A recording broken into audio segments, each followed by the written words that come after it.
তৃণমূলের মঞ্চে কংগ্রেসের নেতা সহ শতাধিক তারা কর্মীদের নাম দিয়েছেন, যারা গত নির্বাচনে বিধানসভা নির্বাচনে যারা সংযুক্ত মোর্চার হয়ে লড়েছিলেন। 2021-এ ইন্ডিয়ান সেকুলার ফ্রন্ট, ইন্ডিয়ান ন্যাশনাল কংগ্রেস, লেফট ফ্রন্ট ঐক্যবদ্ধ লড়াই করেছিলাম। তারপরে গঙ্গা দিয়ে অনেক পানি গড়িয়ে গেছে, অনেক নির্বাচন হয়েছে, বিভিন্ন রাজনৈতিক দল বিভিন্নভাবে তাদের মতো লড়াই করেছে। ভাঙড়ে কংগ্রেসের যদি কেউ থেকে থাকে, তার যদি মনে হয় দলে গেলে ভালো হয়, যে দল একটা আপদগ্রস্ত দুর্নীতিগ্রস্ত দল, যদি কেউ দলে যায় যাবে, আমি তাকে তো আটকাতে পারি না। তাদের অভিযোগ যে তারা সংযুক্ত মোর্চাকে ভোট দিয়ে জিতিয়েছে এবং কোনো রকম ভাবে আপনি কাজ করেননি, কোনো রকম ভাবে আপনার উন্নয়ন হয়নি, সেই জন্য তারা বার হয়ে তৃণমূলে। তাহলে কংগ্রেসই থাকতে পারতো তো। যদি তারা এই অভিযোগটাই করে তাহলে কংগ্রেসই থাকতে পারতো। আমার বিরুদ্ধে অভিযোগ আছে, আমি আপনাদের কি বলেছি, একটু অপেক্ষা করুন। আমার পিরিয়ড শেষ হওয়ার পূর্বেই আমি আমার এমএলএ ল্যাডের কোথায় কোথায় কী কী খরচ করেছি, অর্থাৎ এমএলএ বরাদ্দকৃত টাকা থেকে কোথায় কোথায় প্রজেক্ট করার কথা বলেছি, কী কী সম্পূর্ণ হয়েছে, সবটাই আমি চেষ্টা করবো প্রথম খামে ভরে বাড়িতে পৌঁছানো। তার যদি না করতে পারি, আর ব্যানার করে করে বিভিন্ন বুথে বুথে মোড়ে মোড়ে টাঙিয়ে দেবো, এটা বলেছি তো আমি। তখন একটা কথা, সব যারা বলছেন কংগ্রেসের লাস্ট কটা মিটিং কবে করেছে যদি জিজ্ঞাসা করেন, তারা হয়তো ঠিকভাবে বলতে পারবে না। সুতরাং ওই সম্পর্কে বলে সময় নষ্ট করবো না আমি। বলছে শওকত মোল্লা আজকে মঞ্চ থেকে আবারও হুঁশিয়ারি দিয়ে বললেন দুই ভাইয়ের ঘুম হারাম করে দেবেন। আমার সত্যি বলছি, গত রাত্রে খুব ভালো ঘুম হয়েছে, আজকে শরীর টায়ার্ড আছে। আমি ক্যানিং পশ্চিম গিয়েছিলাম, ভাঙড়ে বিভিন্নটায় গিয়েছি, এখনই ঘুম পেয়ে যাচ্ছে, শান্তির ঘুম আমরা ঘুমোচ্ছি। একটা কথা বলি, শওকত মোল্লা ডায়লগ দিলেও শওকত মোল্লা দলের নেত্রীর ঘুম কতটা ভালো হচ্ছে, কি আইসেট ফোবিয়াতে ভুগছে তারা, তাদেরকে জিজ্ঞাসা করুন। বলছে আপনারা 4 বছর ধরে ভাঙড়ের মানুষদেরকে ল্যাং মেরেছেন, 2026-এ আপনাদের ল্যাং মেরে দুই ভাইকে বাড়ি পাঠাবেন। দেখুন, ভাঙড়ের মানুষজন ভালো করে জানে নওশাদ সিদ্দিকী তাদের সাথে বেইমানি করেনি, তাদের আস্থাকে কোনোদিন নষ্ট করেনি।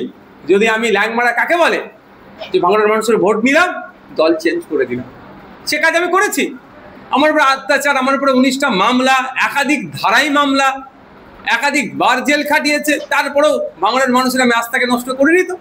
ভাঙড়ের মানুষ বিশ্বাস করে আমাকে ভোট দিয়েছিল, শাসকের বিরুদ্ধে গিয়ে ভোট দিয়েছিল, তাদের ভোটকে আমি সম্মান এখনো জানিয়ে আসছি, শেষ দিন পর্যন্ত সম্মান জানাবো। ব্যাপারটা হচ্ছে শওকত মোল্লা সাহেব আতঙ্কে আছে, তো আতঙ্কে কি বলছে না বলছে ওনারা হুঁশ নেই। নিমের রাজ্য সভাপতি ইমরান সালাম কি বলছে, আইএসএফের মিটিং মিছিলের লোক হচ্ছে না, তাই তারা আসাদুদ্দিন হয়েছে ছবি এবং নাম পত্র ব্যবহার করছে, কি বলবেন? না, আমরা এরকম কোনো জায়গায় ওনার নাম ছবি ব্যবহার করিনি। উনি যথেষ্ট একজন ন্যাশনাল লেভেল লিডার, আমরা যথেষ্ট তাকে সম্মান দিই, আমরা ওই ধরনের কোনো ব্যবহার করি না। অবাঞ্ছিত মন্তব্য, হয়তো আক্রমণ ছাড়া কিছু। তিনি এটাও বলছেন যে 26-এ নির্বাচনে আইএসএফ শক্ত ঘাঁটিতে তারা প্রার্থী দেবে এবং সমস্ত আসনে তারা প্রার্থী দেবে, কি বলবেন? কে বারণ করেছে? ডেমোক্রেটিক কান্ট্রি, যেখানে ইচ্ছা যার ইচ্ছা প্রার্থী দেবে, এটা তো ডেমোক্রেসি। আমি তার খুব ডিরিবে ধরবো নাকি? কেন দিচ্ছ? এই 21শে বিধানসভায় জোট হয়নি বলে কি তাহলে কি মিমের সাথে কথা ছড়াছড়ি করছে? না, আমরা ছড়িয়ে নেই, কে করছে বলতে পারবো না। বলছি আজকে শওকত মোল্লা বলছে যে আমাকে চোর বলছে, আর তার আজকে বলছে তাকে আপনারা চোর বলাচ্ছেন নাকি চোরকে ভাড়া করে? কাজ খুঁজে পাইনি। গত 2 তারিখে তো আমাকে বলছে লোক ভাড়া করে, এই ভাড়া করার টাকাই আমার কাছে নেই, দিতে বলেন না। যদি কেউ কিছু পার্টি ফান্ডে টাকা পয়সা দেয়, পার্টি চালাতে অনেক কষ্ট হচ্ছে, ভাড়া করতে গেলে টাকা লাগে। দ্বিতীয় কথা হচ্ছে, বিধানসভার মধ্যে অতবার চোর চোর শুনে মন শান্ত হলো না, কেন বলতে যাব? আর লোক ভাড়া দিয়ে আমি তো বলছি, আমি ডাইরেক্ট বলছি, তৃণমূল কংগ্রেস আপাতমস্তকরা দুর্নীতিগ্রস্ত দল, চোরেদের দল। এই তৃণমূল কংগ্রেস চাকরি চুরি করেছে, রেশন চুরি করেছে, মিড ডে মিলের চাল চুরি করেছে, মাদ্রাসা উন্নয়নের টাকা চুরি করেছে। এই তৃণমূল কংগ্রেস হচ্ছে চোরেদের দল, শওকত মোল্লা চোরেদের দলের একজন। আমি বলছি, লোককে দিয়ে কেন আমি বলাতে যাবো? অত খারাপ সময় আমার আসেনি, আমি ডাইরেক্ট বলবো যা বলো। শওকত মোল্লা এটাও বলেছে, বলে এদের জন্য গাড়িতে লাঠি নিয়ে ঘুরতে হবে, আইন হাতে তুলে নেবে।